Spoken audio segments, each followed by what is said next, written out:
Hello, I'm John Gleason, the Godless engineer. And in preparation for this video, what I did was I went online and I tried to find some preachers that were talking about the relationship between Christianity and the founding of our country. What I found was that most of the time they were preaching the exact same thing, which contains a few fallacies. The Creator is the source and the only named source of rights. In the view of Jefferson, we are created equal and endowed by our Creator with inalienable rights. Focus on that word inalienable for a moment.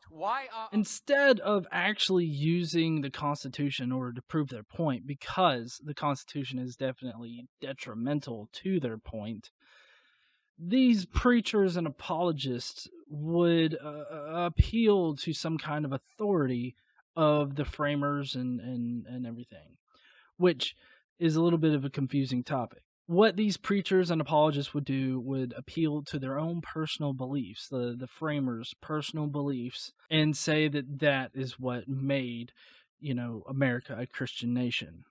They argue that because the majority of people that signed the Constitution into law, that makes us a Christian nation. I'm here to tell you that that's bullshit. And it's fallacious as fuck. They also appeal to the authority of the Declaration of Independence, or at least the perceived authority of the Declaration of Independence. The Declaration has a lot of references to God in it, because those were the beliefs of those that wrote it. But this still is just merely a declaration that was sent to Britain. The Declaration simply has no relevance to how we govern our society now. It didn't craft any laws, nor did it seek to actually impose any kind of government on any group of people. Actually, there's a whole government, the Articles of Confederation, that separates the Declaration of Independence from the signing of the Constitution. The long and short of it is, the Declaration of Independence has no relevance to how we govern ourselves today. And it definitely doesn't have any bearing on whether or not we are a Christian nation. See, even President Zachary Taylor understood that. He's a military hero. We call him old rough and ready. Look what President Taylor said. He was so much into the Bible that he said, especially should the Bible be placed in the hands of the young. It is the best school book in the world. I would that all of our people were brought up under the influence of that holy book.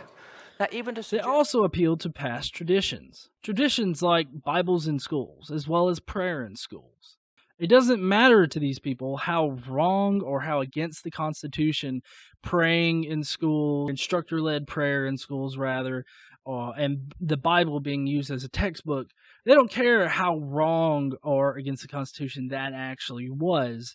Just the fact that we've done it in the past means that it's okay to do now. In fact, that's backwards to how the Founding Fathers actually wanted our Constitution implemented. They wanted our Constitution implemented in a way that could change with society. That as new interpretations of, what was meant as far as it concerns with current technology, current problems, and everything like that, it was meant to be abstract enough to where it could govern our society for hundreds and hundreds of years, changing with the times and actually providing ways that we can make new laws. And really, this is just a piss-poor way of actually arguing something.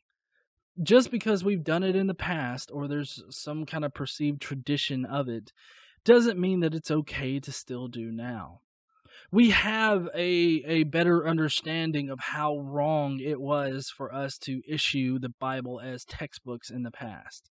But not only that, we have people in our society that are wanting to fight to keep religion out of public schools and to fight to keep religion out of our government.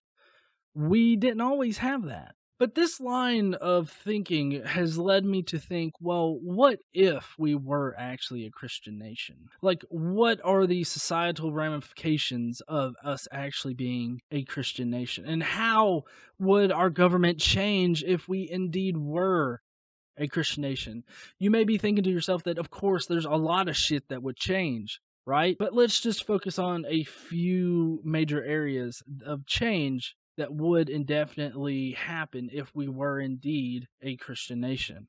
If we were a Christian nation, women's suffrage wouldn't have happened. In Christianity, the woman is taught to be lower to the man, to subject themselves to the man, to be a helpmeet, if you will, which is something that's commonly taught in quiverful families and fundamentalist families. That women are meant to pretty much be what we figured in the 1950s, barefoot and pregnant in the kitchen, always making me a sandwich.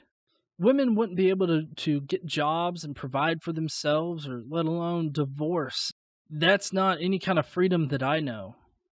And I think that any woman out there that wants to get a divorce should. Any man out there that wants to get a divorce should be able to get a divorce. There shouldn't be a set of rules around you getting a divorce. If we were a Christian nation, slavery would still be legal. Now, I know that a lot of preachers out there like to spin it as indentured servitude. But that's not what the slavery in the Bible was. Was there indentured servitude in the Bible? Yes, of course there was. But they are specifically distinct in the Bible between indentured servitude and actual slavery.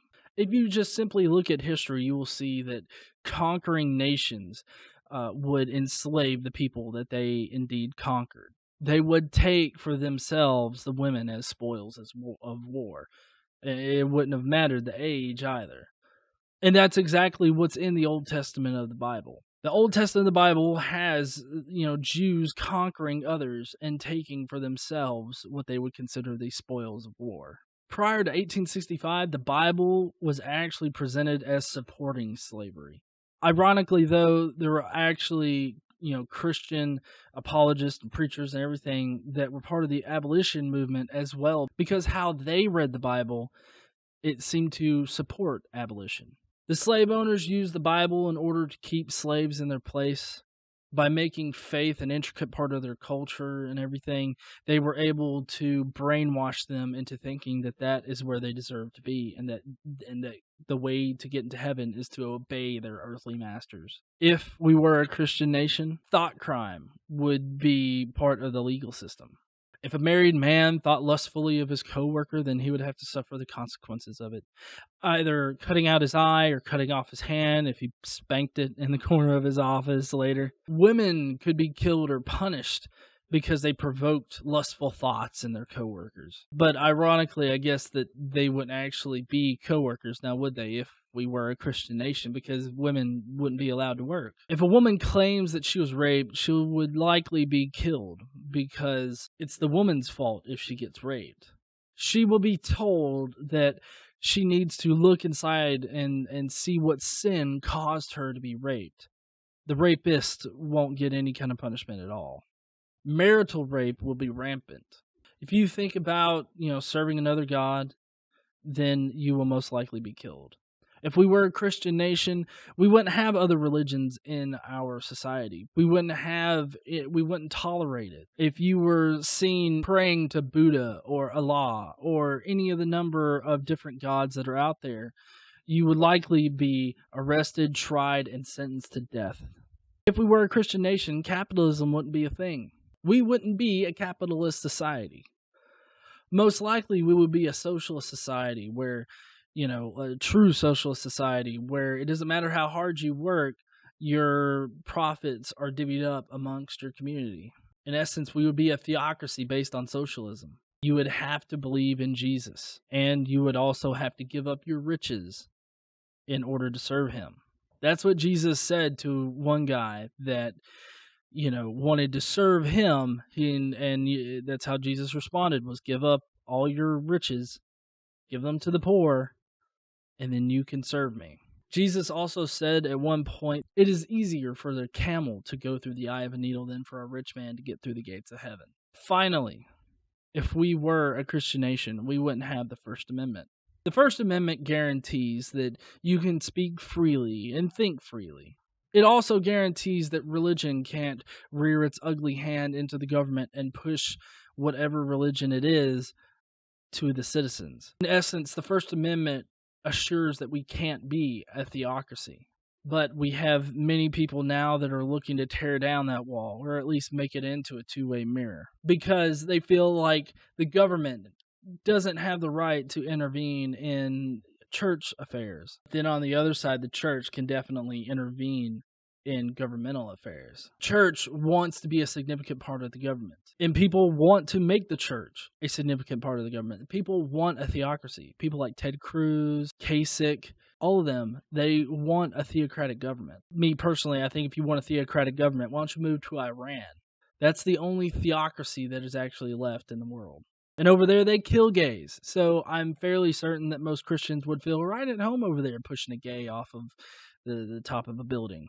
We most definitely are not and never were a Christian nation. The fact that the framers were able to construct a document to govern us for generations to come and do it completely devoid of religion at all, even though they were religious, is amazing to me. And it should be amazing to all Americans. If you're a Christian out there and you're mad at this point, I understand. But you also have to understand how if we allowed religion to rear its ugly head within our government system, I mean, you would be in danger too, because then you have to worry about what kind of Christianity is going to get in there.